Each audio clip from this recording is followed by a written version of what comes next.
ito po yung tagiliran ng bahay, guys. Na nilinisan ko din siya. Kasi yung isa, sa front yun eh.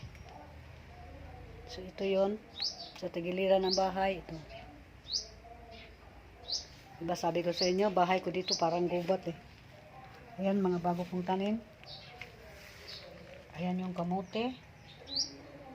Ayan yung sinasabi kong lumalabo na ano yan, lumayabo na masyado yan. Money plant. Tumataba na siya. Magapang na dyan. At ito ang Forever Rich. At ito naman yung ano ko. Hindi pa siya namumulaklak, guys. At ito yung prayer plant ko din. At yung sabila. So, ayan. Ang front ng bahay. So, ayan. Yung makita ninyo na ayan. Yan ang tagiliran ng bahay dito, guys. Pinutol ko ito. Pinutol ko ito.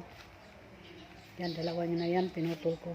At may kunti ng ano siya, oh. May lumabas na parang lalabas na yata itong ano niya. Yung parang magsasanga na. Bago ko lang yan pinutol. So, ayan. Bago ko din tinatanim yan. Ayan, oh. Nakita niyo yan yung tanim na yan. Aglonema. Ayan.